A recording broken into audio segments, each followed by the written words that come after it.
روش خوابت آی که فک سیدلی را پایین آورد از این روی وحشتش از اطلاف از اون برس سانتریفوژ ها را آژانس بود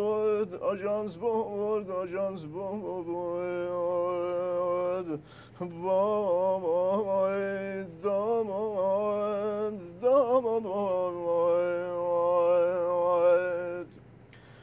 در خدمت ابر استراتژیست نظام کوه معرفت دریای محبت معدن صفا و علم و همت جناب آقای دکتر بزنبهادر هستیم. شرمنده اخلاق تام به سلامتی خودمون که خوبیم ولی بعضیا فکر میکنن که خوبی از خودشونه. یک کفش همه وجودشو فدای کسی میکنه که پاشو تو دلش میذاره. کفشت هم دکتر جون. شرمنده اخلاق تام میخوام بگم که صبح تا شب تو تعمیرگاه چون بدجور خرابتم مجری. آیه دکتر اگه گفتن 100 نفر دوست دارن اولیش منم، اگه گفتن 10 نفر دوست دارن اولیش منم، اگه گفتن فقط یه نفر دوست داره اون یه نفر منم، اگه گفتن هیچ کی دوست نداره بدون من مردم. برای مردن لازم نیست که از کوه هیچ چیزی بیفتی پایی، همین که چشم با بیفتی کافیه.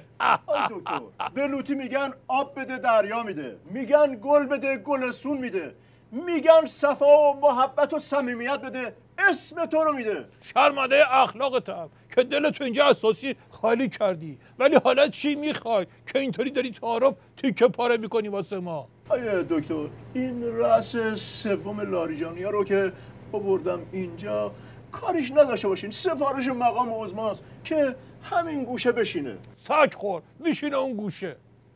متشکر.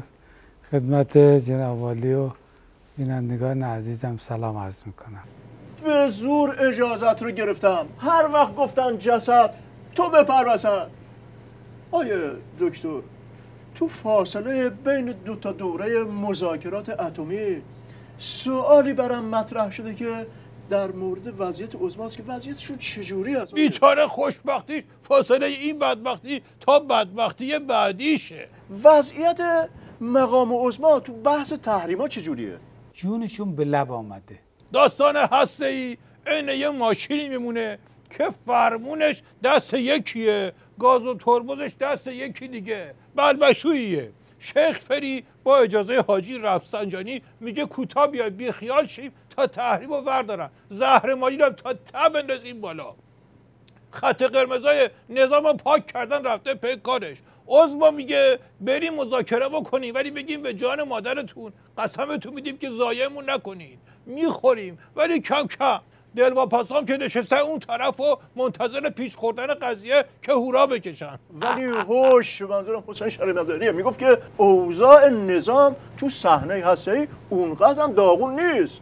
به روبا گفتن شاهد تو گفت دنبم. صدا تو ببر ناکس. وضعیت نظام تو صحنه هسته‌ای بد نیست، مزخرفه، داغونه، ضایع. دکتر بحث رو عوض میکنم، همونطور که توی دو بیتی استراتژیکی اول صحبتم گفتم نظام در وحشت از موج جهانیه که راه افتاده. توی این گردنه با احتیاط حرکت کن دیگه، میدونی که مواظب سوالات باش، پرت و پلا نگی. آی دکتر ابزار راهبردی مقام عظما برای پیشبرد خطش توی منطقه چی است؟ استفاده از مکانیزم تروریسم. ایشون مدافع سرسخت تروریسم. این موج جهانی که راه افتاده برای فک عظما یه مقدار ضرر داره. هرچی بگم بابا چه کار میکنه کم گفتم. ما رو میخوره، ما رو جارو میکنه میبره، امواجش بسیار سهمگینه. این باز حرف زد. داستان حقوق بشر اینا یه لبه است، اینم یه لبه. از دو طرف میزنن گردن عظما رو همچین قیچی میکنن که حالش جا بیاد. آی دکتر من توی کار مقام عظما حیرونم. اون لاریجانی رو گذاشته سر مجلس، اون یکی مشنگه رو گذاشته رئیس قوه قضاییه، این مشنگتر از اون دوتا رو گذاشته وردست اون کوچیکه. میگن تو نظام قوه کم داشته وگرنه اون دوزه هم می آورد میذاشته سر یکی از این قوه ها. آیه دکتر چرا اینجوری است؟ چرا این کارو کردن مقام عظما؟ از خود مشنگش بپرس. الان که دستم به مقام عظما نمیرسه. حرف دهنتو بفهم. من دارم این مشنگی رو که اینجا نشسته میگم. از یکی مشنگی بپرس. این چند رس لاریجانی مگه چی دارن؟ همه ریش و پشم زیادی دارن، یک لا اله الا میگن دیگه، بقیهش که چیزی نیست که. آدم کشیاشون که دارن، حساب کتابی هم که ندارن، دزدیشون هم میکنن، تجاوزشون هم میکنن. این مسئله سخنگوی قوه قضاییه نظام. نگاه کن وضعیتو. تو از این وضعیت چی میفهمی؟ بدبختی عظما رو که قحط و رجال رسوندتش به جایی که اینا رو گذاشته سر کارهای نظامای دکتر. این لاریجانیا رو عظما از قبل میشناختشون، از همون دوران روزخونی میشناختنشون. پس از خاطرات قدیمیشون بگو، تو دوران روزخونی چجوری بودن؟ حموم نمیرفتن اصلا مثلا حموم چیه؟ خاک بر سرت بکنه لاریجانی. از کل خاطراتشون تو هم یکی رو بلد بودی؟ مشنگ.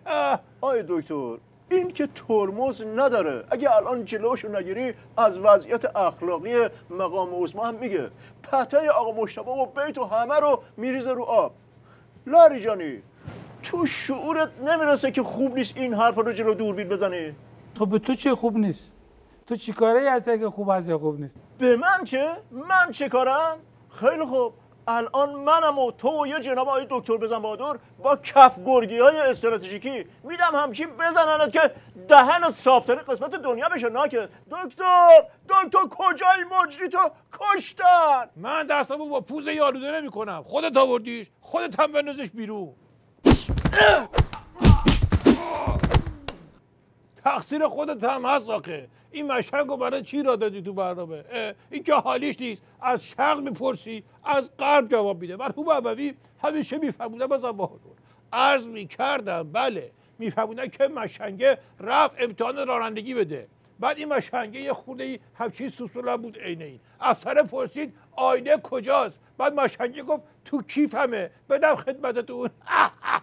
آخه سفارش مقام عظما بود. بدبخت فلک زده که شانس داره وارد هر چی میشه خراب میشه. شاید خرابی از خودش باشه. آیه دکتر حالا یه چیزی من گفتم، شما که عظما رو له کردی. من عظما رو له کردم؟ شاید له شدگی هم از خودش باشه. به تک گل زندگی مینازیدم، اونم آفساید در اومد. آی دکتر اجازه بده مثل فیلم های هندی الان که کار به اینجا رسید با یه ترانه جانسوز برنامه رو تموم کنیم. برو ببینیم چه کار میکنی. ما که شفت حالا چون ننالا شکست پر و بالا چون ننالا